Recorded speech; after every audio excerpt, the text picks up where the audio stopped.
Minister of Intelligence, Dr. Yuval Steinitz of the Likud party, thank you for joining us on The Candidates. Pleasure.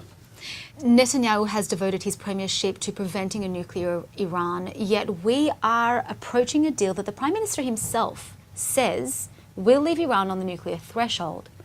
Has he failed? I think that without Netanyahu, without Israel in general and Netanyahu in particular, Iran would already get a much better deal from its perspective, or much worse deal with the world. It was only Netanyahu who raised a public and the international community attention to the Iranian nuclear threat, who actually urged the world to put such tough sanctions on Iran a few years ago.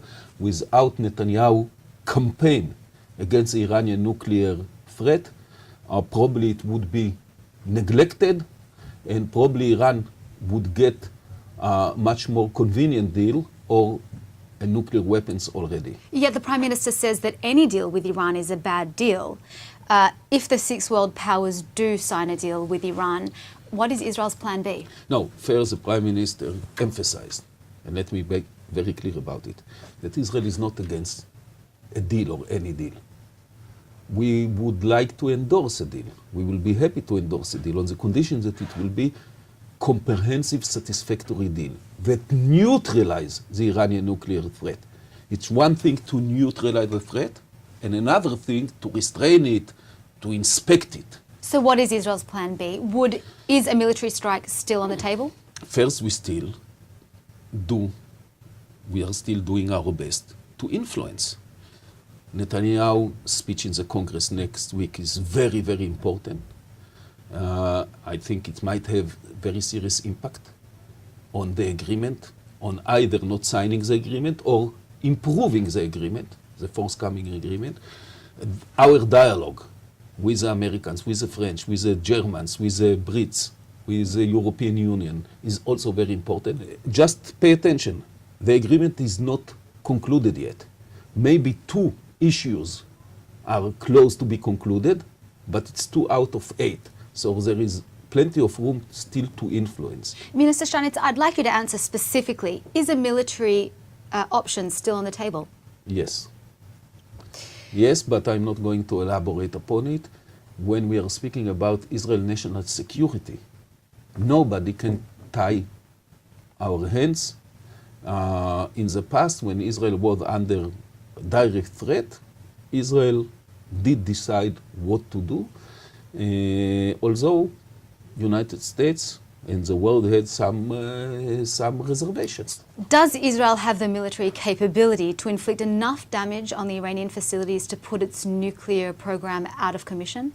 As I said before, although this is a very good question, I'm not going to elaborate. The only thing I'm ready to say is that all options, including the military options, are still and always on the table.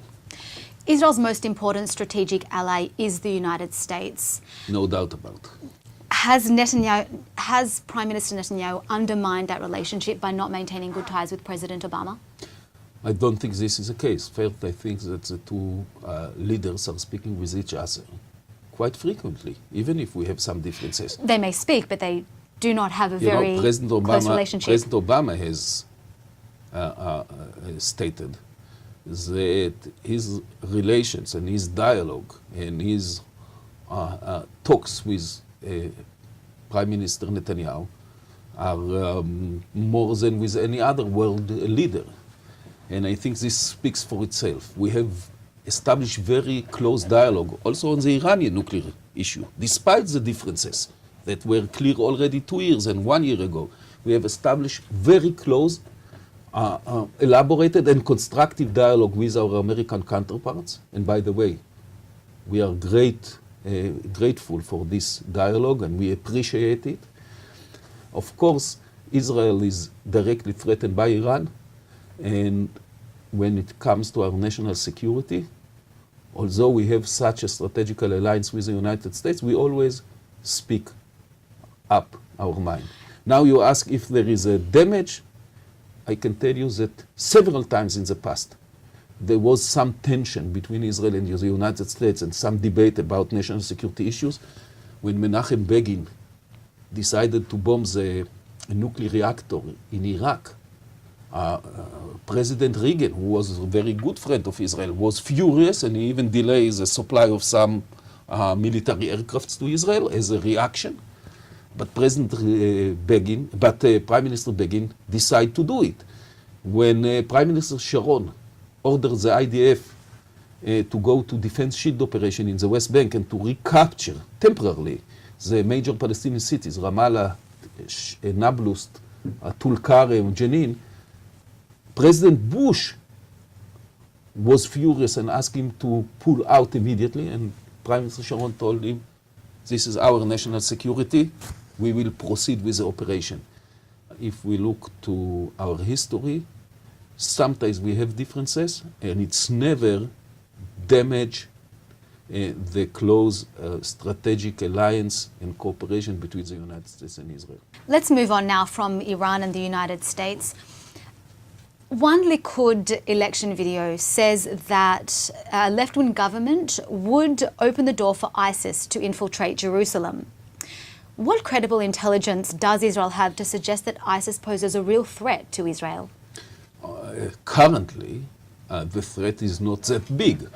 So could this video then be perceived as fear-mongering? It's not pose a direct threat yet to Israel because we manage to dismantle some ISIS initial organization in Hebron and in other areas of the West Bank, because we are there, because the IDF and the Shin Bet, the Israeli secret services are sitting there. So that you're saying then that a left-wing government would take the security cooperation and the Shin Bet and the IDF out of the West Bank? No, this is not the What argument. does the video actually mean? The video actually means that if, as Herzog and Livni were already prepared, if Israel will withdraw from the West Bank and from East Jerusalem, including some parts of the ancient city of East Jerusalem, this, in the current circumstances of the Middle East, any vacuum is immediately captured by some kind of jihadist groups. Either it's ISIS, or Al-Qaeda, or Hamas, or Islamic Jihad, or Maqdas, or Ansar Bet al-Maqdas, like in Sinai, or Boko Haram. And therefore, those who still live in the illusion that if tomorrow we pull out from the West Bank and we agree to pull out from East Jerusalem, we bring peace to Israel, unfortunately, this is totally unrealistic. In the current situation in the Middle East, tomorrow we might have Al-Qaeda or ISIS or Islamic Jihad and Hamas in the middle of Jerusalem and in immediate proximity to Tel Aviv and the Ben Gurion airport. This might create a threat to our very national existence. But Livni and Herzog have not declared that they plan to pull out from the West Bank. No, I disagree. Tzipi Livni was a foreign minister in Ulmer government already just 6 or 7 but or 8 years. But as part of this campaign, they have not of declared course, that they are careful not to mention it. But Tzipi Livni was already ready to pull out from most of the West Bank, to divide Jerusalem and to deliver most of East Jerusalem to the hand of the Palestinian Authority, despite the very negative experience that we got after the withdrawal from Gaza. And therefore today Tzipi Livni, she understands that this is very sensitive. So she don't mention it, and Bougie don't mention it. They don't mention also that they were ready to pull out from the Golan Heights. But this is what they were ready in the past. And if they change their minds, they should say that they changed their minds, that this was wrong, and that come what may, they are not ready to take such risk. Let's move on from politics. You began your political involvement as an activist for Peace Now, and today you serve in Netanyahu's Likud party as his Minister for Intelligence. How did this evolution happen? You see, I used to be a professor of philosophy, teaching philosophy and philosophy of science and logic in the University of Haifa.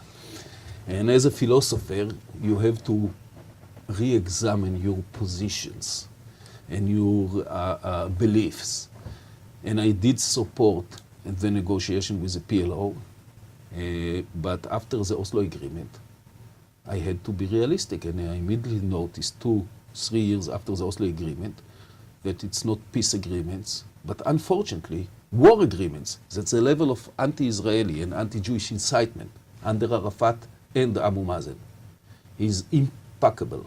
That they educate the next generation not to live peacefully side by side with Israel, but to destroy the Israel and to get rid of the Jews as horrible creatures. That they are already violating the demilitarization commitments that they took upon themselves. And even before terrorism began to escalate, I have told myself, this was wrong, this was an illusion, we have to face realities, this is not peace process, it's more likely war process.